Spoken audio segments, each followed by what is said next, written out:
Greetings, Prophet. It is good you have come. Who are you? Assassin's Creed Shadows may be the latest game in the long-running series, but its feudal Japan setting places it at the midpoint of the series' historical timeline. That's because Assassin's Creed doesn't progress chronologically. This long-running franchise hops forwards and backwards in time between each entry, exploring significant events from as far back as the Peloponnesian War in ancient Greece and right up to the dawn of the First World War. With 14 games in the mainline series and counting, the timeline of these events is increasingly complex. That's why IGN has pored over every scrap of lore to make sense of the series' century-spanning timeline, the overarching story, and how the games all fit together. The result is this timeline, which covers all the key events in the Assassin's calendar in chronological order. What are you? Look! See for yourself!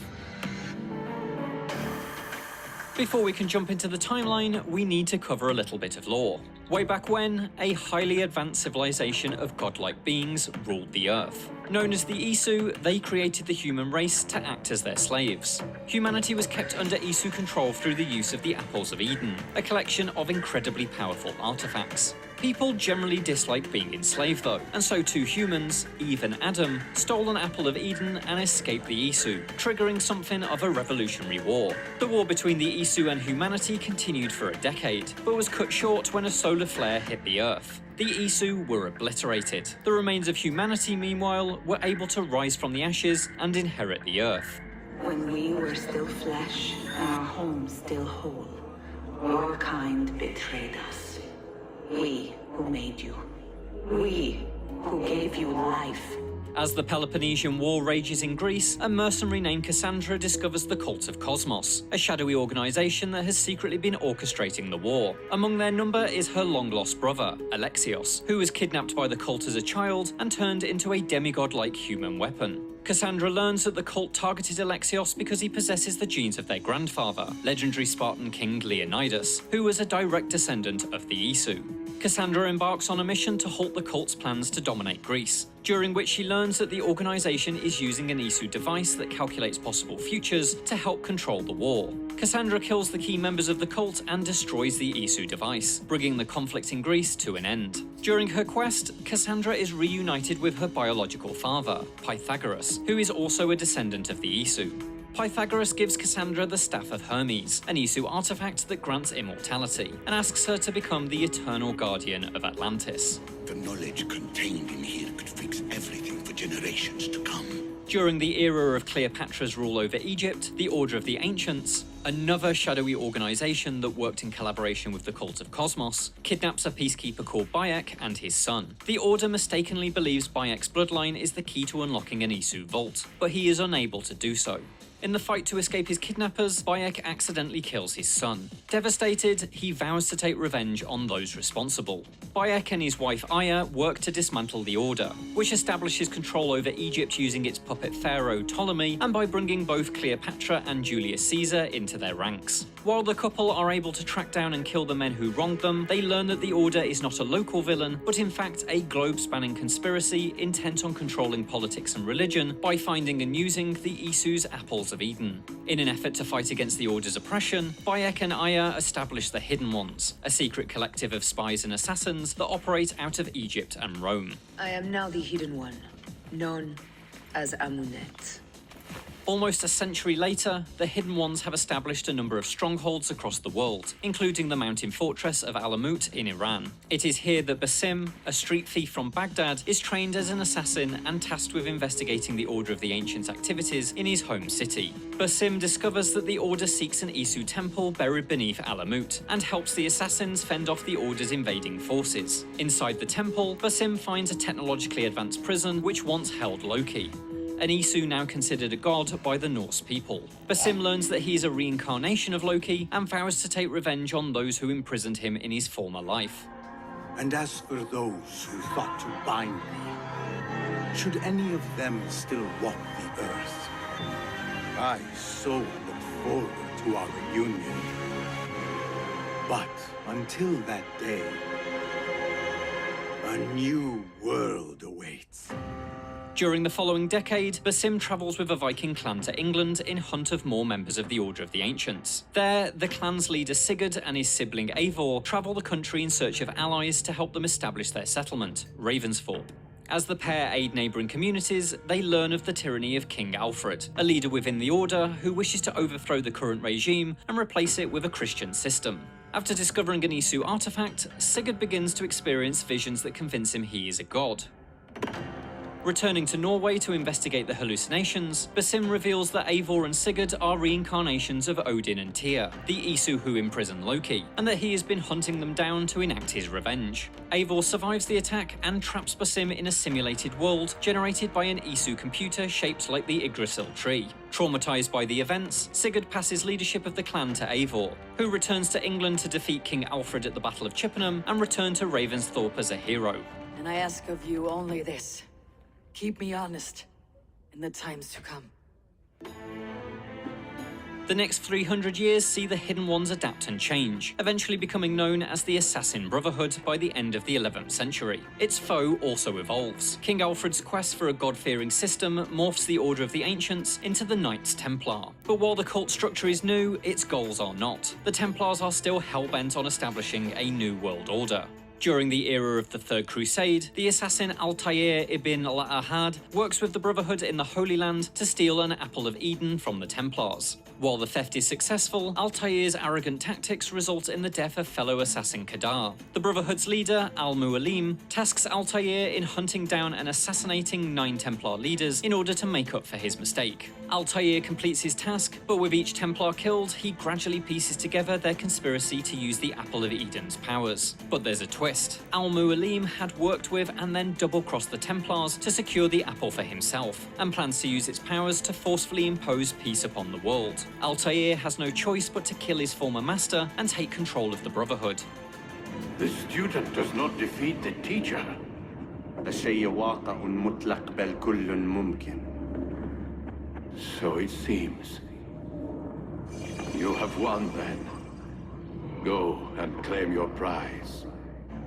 Fast forward to the Italian Renaissance, and Ezio Auditore da Firenze finds himself inducted into the Assassin Brotherhood as he seeks revenge for the death of his father and brothers. An execution arranged by, you guessed it, the Templars. Using his father's assassin equipment and new tools developed by Leonardo da Vinci himself, Ezio wages war against the Templar-aligned Borgia family. It's a quest that sees Ezio take possession of an Apple of Eden, which reveals the location of a secret Isu vault beneath the Vatican. The Templars already know this secret though, and Templar Grandmaster Rodrigo Borgia is made Pope so that he can access the Vatican's hidden vault. And so there's no other option. Ezio has to challenge the literal ruler of the Catholic Church to a boxing match. Emerging victorious, Ezio uses the apple to unseal the vault. Inside, he's confronted by a vision of the Isu Minerva, who informs the assassin of an impending doom due to befall the Earth in 2012. She reveals that a network of Isu vaults hidden across the world could be the key to surviving this future disaster. You must find the other temples. Ezio may have defeated the Pope in a fistfight, but he didn't kill him. A decision that backfires when Borgia's papal army besieges Ezio's Monteriggioni villa and steals the Apple of Eden. In retaliation, Ezio helps the weakened Assassin Brotherhood build up its strength and numbers, a quest that sees him become the leader of the Italian Bureau. The assassins dismantle the Borgia regime in Rome and reclaim the Apple of Eden, which Ezio hides in an Isu vault beneath the Roman Colosseum, safe from the Templars.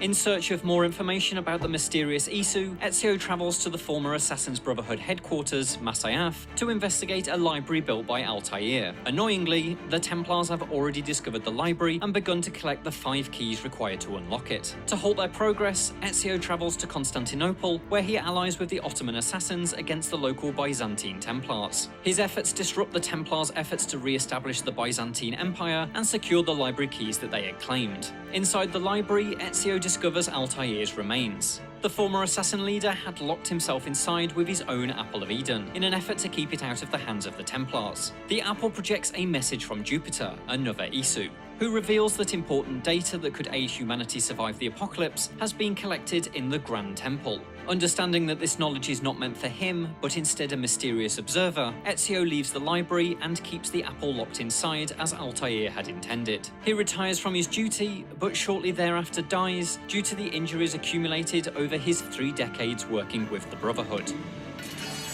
I have lived my life as best I could.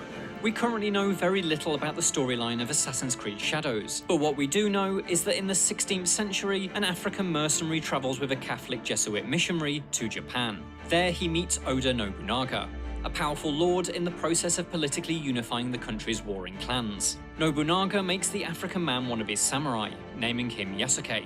In 1581, Yasuke helps invade the Iga province as part of Nobunaga's campaign. Iga is the home of Naoe, the daughter of shinobi master Fujibayashi Nagato. Despite coming from opposing sides of the conflict, Yasuke and Naoe eventually unite in pursuit of a shared goal.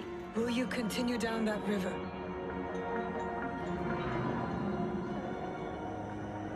Or choose another path, beyond what we see?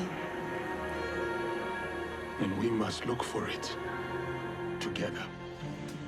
During the golden age of piracy, scoundrel Edward Kenway finds himself caught up in a new Templar conspiracy after killing an assassin and taking their place. He attends a secret meeting where he learns that the Templars have arrived in the Caribbean in search of the Observatory, an Isu machine capable of spying on any human. With it, they hope to blackmail world leaders. However, only the Sage can unlock the Observatory, a human reincarnation of the Isu Aita. The Templars seek the current reincarnation of Aita, a pirate named Bartholomew Roberts. Seeing an opportunity to use the observatory for profit, Edward embarks on a quest to find Roberts and disrupt the Templars. He allies with a group of pirates and helps establish an independent pirate republic before finally uniting with Roberts. The pair unlock the observatory but disagree on what to do with it. Edward is soon betrayed by Roberts, who takes the skull-shaped artifact powering the device and locks Edward inside. Proving savvy enough to escape, Edward soon tracks down Roberts to retrieve the stolen artifact and take his bloody revenge.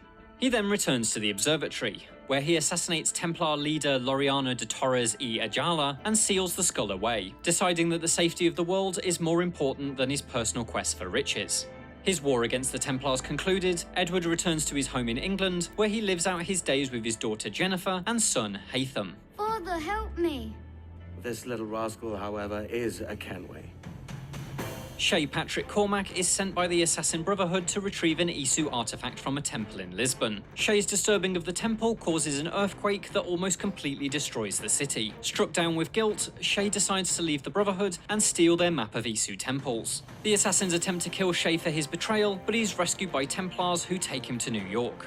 Over a number of years, Shay gradually climbs the ranks of the Templar Order, killing a number of prominent assassins as he does. His work puts him on the trail of his former master, Achilles, whom he tracks to the Arctic in hope of halting the Brotherhood's search for more Isu temples. There, he and fellow Templar Haytham Kenway, yes, the son of Edward Kenway, injure Achilles but stop short of killing him, leaving him alive to ensure he prevents the assassins from unearthing any more Isu temples.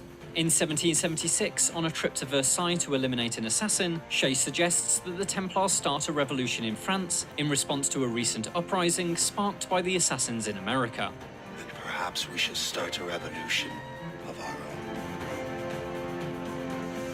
The Templars set their sights on unlocking the Isu's Grand Temple. Haytham Kenway murders a man in London to obtain the key, and then travels to the Mohawk-guarded site of the temple in the American colonies. Haytham fails to work out how to unlock the temple, but finds himself falling in love with a Mohawk woman called Kenethio. Together they have a child, but Haytham eventually abandons his new family. Years later, the Mohawk settlement is burned to the ground and Kenethio is killed.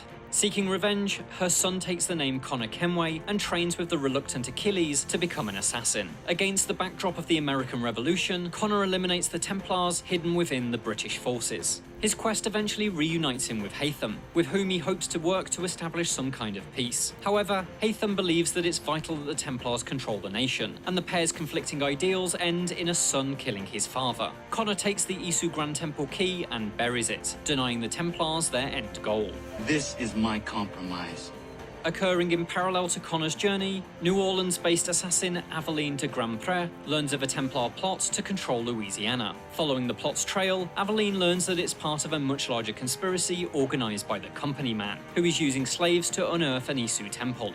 On her crusade to disrupt the Templars and free the slaves, Aveline collects 3 components that link together to form an Isu device called a prophecy disc.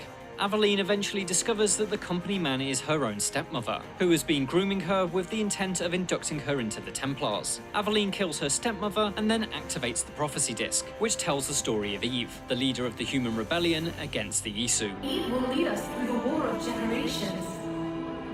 There will be great sacrifice, great sorrow to end the enslavement of the human race. Arnaud Dorian is orphaned as a child when Shay Cormac murders his father in Versailles. He's taken in by Francois de la Serre, the Grand Master of the French Templars, and grows up alongside his new sister Elise. As an adult, Arnaud is framed for the murder of de la Serre and imprisoned in the Bastille. There he meets a member of the Assassin Brotherhood who offers to help Arnaud track down his adoptive father's killer. The Brotherhood's investigation uncovers a rift within the Templars led by the extremist Francois Thomas Germain, the man behind de la Serre's murder. Germain plots to revolt against France's monarchy and ignite revolution. As Paris falls into chaos, Arnaud and Elise work together to track down Germain. They pursue him to an underground Templar crypt, where he attempts to use a Sword of Eden, a powerful Isu weapon, to kill Arnaud. However, the sword unexpectedly explodes, killing Elise and wounding Germain. In his final moments, the Templar reveals that he is the current sage. Arnaud later seals Germain's remains in the Paris catacombs, ensuring they stay out of reach of the Templars.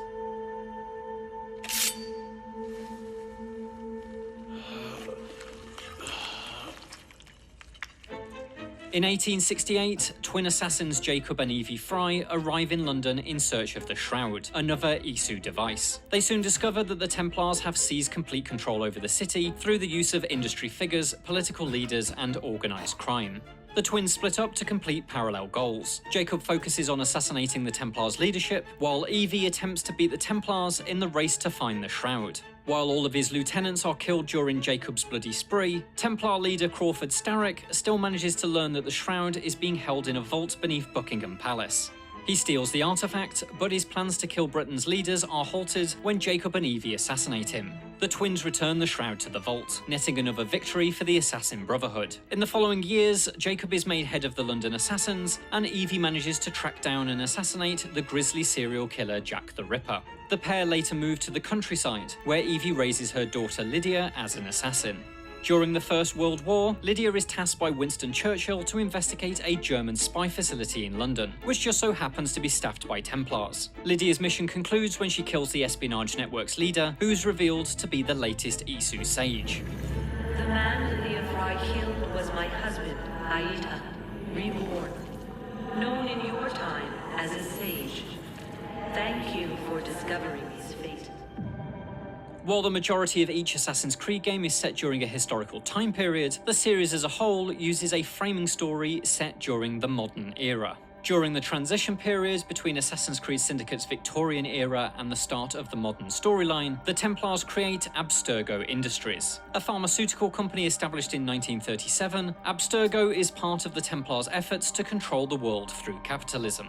In the late 1970s, Abstergo begins development of the Animus, a virtual reality machine capable of exploring the memories of a person's ancestors. By exploring the past, Abstergo hopes to control the future. You're inside the Animus. Which is... It's a projector that renders genetic memories in 3 dimensions. In 2012, bartender Desmond Miles is abducted by Abstergo Industries and forced to use the Animus. Abstergo intends to use Desmond, who is descended from Altair, to locate the Apples of Eden and other Isu artifacts.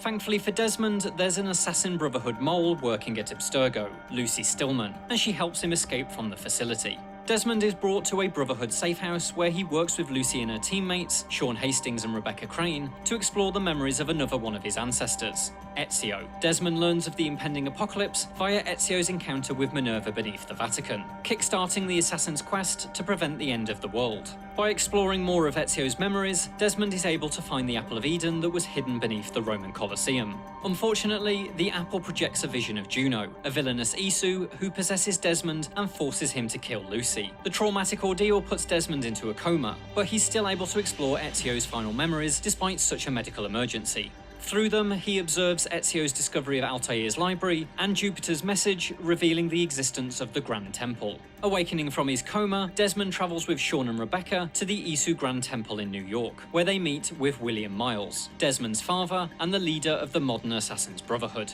By reliving the memories of Connor Kenway, Desmond is able to locate the key to the temple. Inside, the group discover that the Isu technology can prevent the apocalypse, but at the cost of killing Desmond and unleashing the imprisoned Juno, who plans to control humanity. Desmond decides to sacrifice himself, believing humanity will be able to defeat Juno.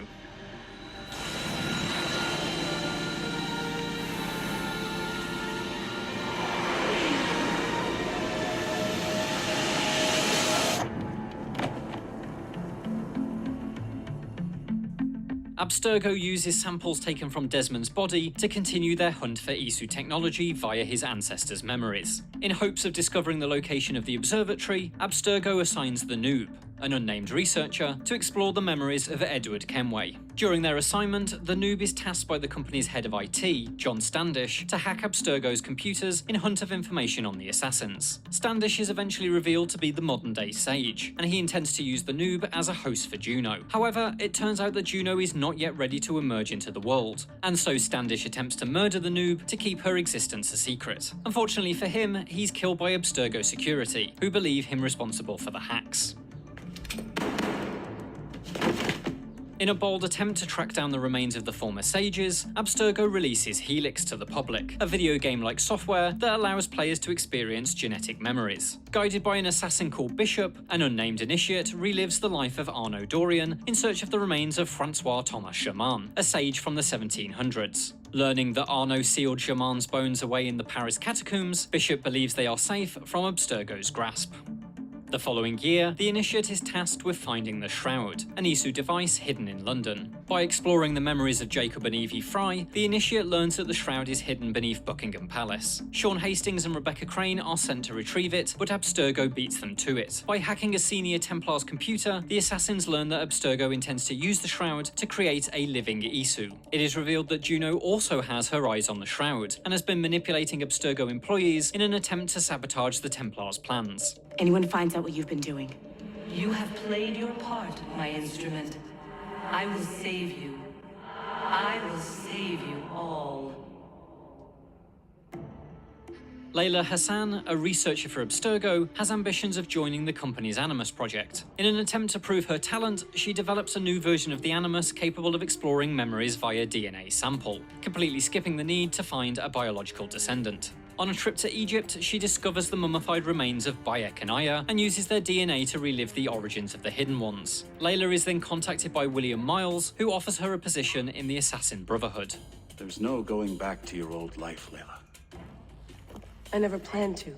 Using DNA samples recovered from the Spear of Leonidas, Layla is able to relive the memories of Cassandra and discover the location of Atlantis. In the mythical city, she comes face to face with the Greek mercenary, kept alive for centuries thanks to the Staff of Hermes. Cassandra explains that the world needs balance between the Templars and Assassins to prevent disaster, and reveals that Layla is prophesied to bring that balance. As her final act, Cassandra gifts Layla the Staff of Hermes. Relieved of her duty to guard Atlantis, she dies in Layla's arms.